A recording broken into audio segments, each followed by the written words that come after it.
God, does it feel good to be back in this chair.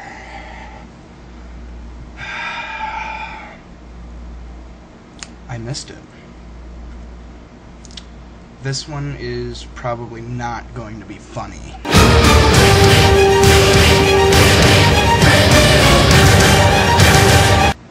A guy named Studying Truth sent me what seemed at first to be a rather amicable response.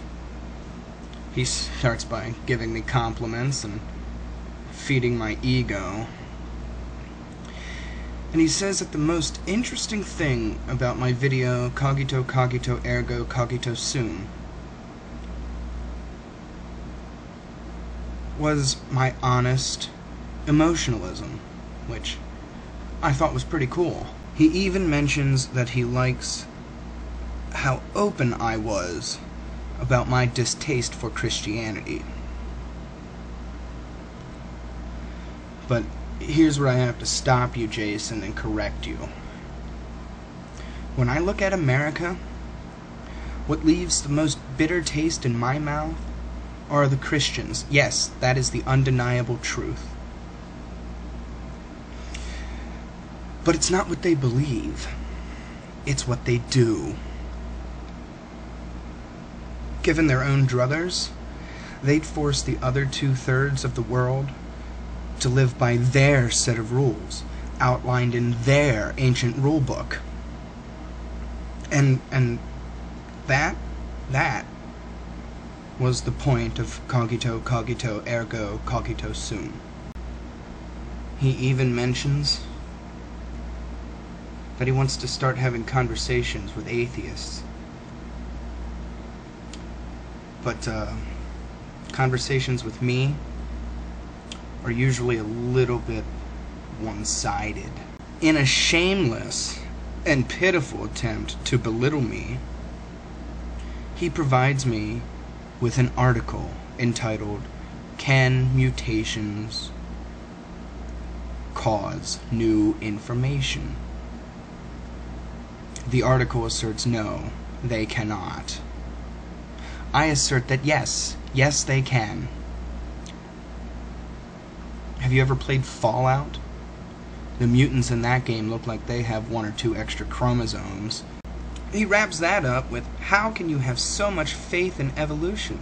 Well, how can you have so much faith in God? A God that shows up once every few thousand years and yells at us, threatens us, kills us, and casts some of us off to hell. Us. People. Humanity. The one thing in this universe that he cares the most about. You people. Christians.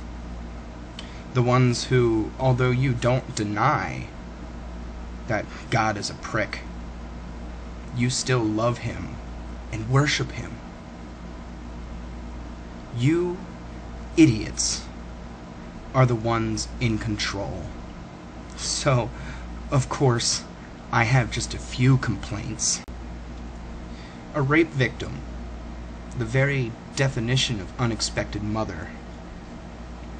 Under your law, the victim is forced to carry a parasite that was lodged into her midsection by her attacker to term, and then raise the progeny of some sick fuck as her own. And yes, until a fetus is born, it's a parasite, not a baby. I'm sure a rape victim would rather wear a scarlet letter than walk around saying, "Hey, look at my rape baby." She could adopt the child out. But her internal body chemistry will forever be altered.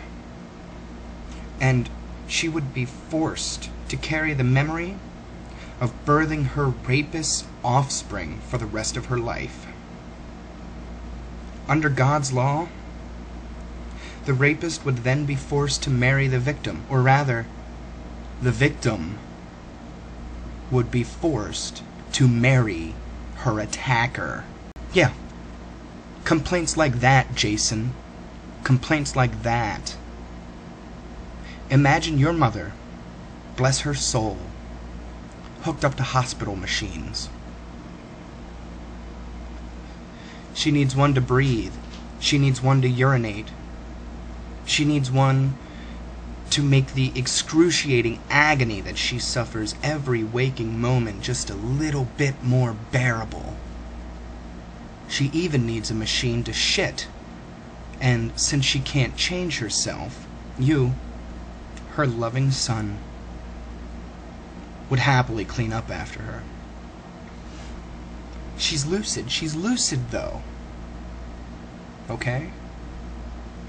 She has all the same thoughts that she's always had. And all she wants, Jason, is to die with a little dignity. But she can't, Jason. It's not up to us to decide when it's her turn to die. Wouldn't you have just a few complaints, Jason? Are you a psych major?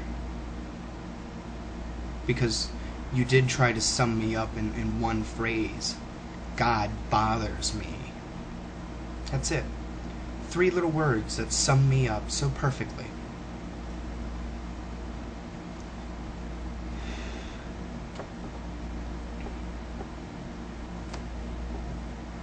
But God doesn't bother me, Jason. You bother me, Jason. You do.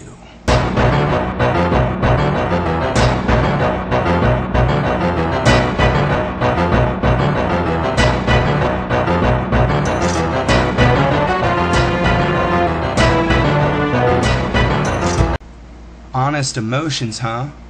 Well, how'd you like them apples?